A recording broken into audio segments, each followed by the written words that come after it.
And I think he would say that on an interpersonal level, violence is wrong. In intergroup relations, violence is wrong. And in international relations, violence is wrong.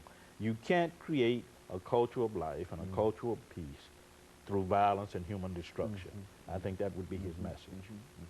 You know, Dr. Baldwin, Dr. King has had such a tremendous impact upon not only our generation, but upon other generations. And I think what you're indicating now is that that impact will probably continue on into the 21st century, primarily because there's something that Dr. King stood for. Is that what we're saying? Yes, yes. We're saying that there is a certain timelessness about his teachings and about the kinds of issues he raised. Unfortunately, the extent to which he will continue to live in our culture will depend a lot on what we do in our churches and what we do in our schools. Unfortunately, little attention is given to Dr. King in our schools, and little attention is given to him in our churches.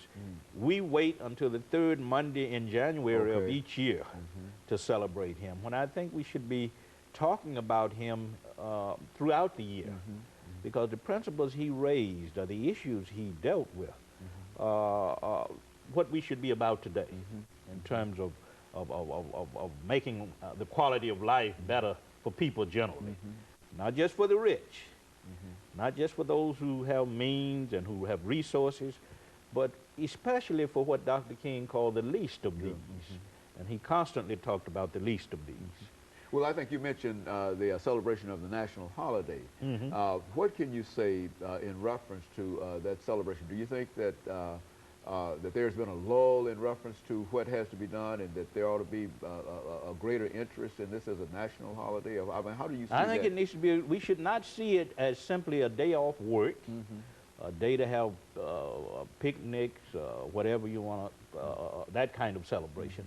I think it's a time for us to get together in workshops and classrooms to talk about the issues that still divide us as a nation. Not merely race and economics and violence and human destruction, but also politics. The nation, as you well know, is very divided now. Between what some call the red states and others call the blue states, between what some call conservatives and others call liberal. Unfortunately, we're a very divided nation, and Dr. King always said that we can't achieve much that way. We also need to look at these issues, church-state issues. There's a lot of debate about that going on, about the religious right transcending the boundaries that separate church and state. Dr. King spoke to all these issues. The politics that divide us, the economics that divide us, the race and ethnic boundaries that divide us. And I think he's relevant to all of these issues. So I think instead of holding parades and picnics and just having days off work, we need to devote that day to some type of service to other people, or learning about Dr. King, or learning about how we can address the problems that are part of his unfinished crusade, because his crusade is still unfinished. And so you think our young people can still play a real role in terms of Dr. King? They can deal with some of the issues that they have to deal with today, looking at his philosophy and whatnot. Is that what we're saying? Yes. Violence in our schools has reached epidemic proportions, and I think students can learn from Dr. King. We need to stop looking at Dr. King as some type of gentle, passive figure.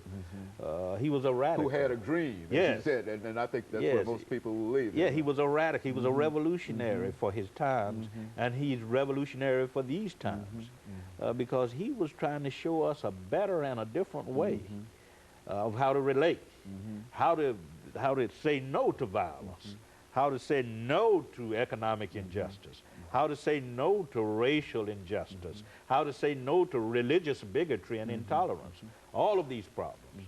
So I think he's quite relevant, and we need to stop seeing him as this kind, gentle preacher who led demonstrations and wouldn't fight back, and we need to begin to see him as a radical prophetic figure who challenged us with a prophetic gospel.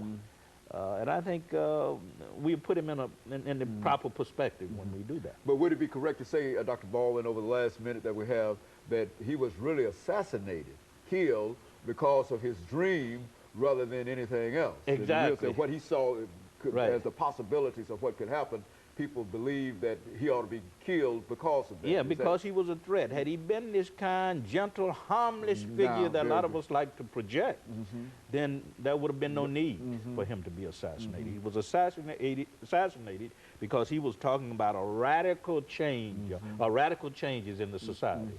And I think we need to understand that. Well, Dr. Baldwin, we've got about 40 seconds before we end this show for today. And I just want to thank you for bringing by that excellent information and, in a real sense, updated information in reference to what we've been dealing with on Dr. Martin Luther King. Because, Appreciate it. He still, as far as we're concerned, he still is one of those great figures of our century. He was great in the 20th century, and he will be undoubtedly great in the 21st century. And I would imagine that, like Lincoln and Roosevelt and other individuals who will have a tremendous impact upon our society, he will always have that impact. Yes. And let me thank you, and let me encourage our audience to tune in again next week for another informative edition of Comments. Thank you, and good morning.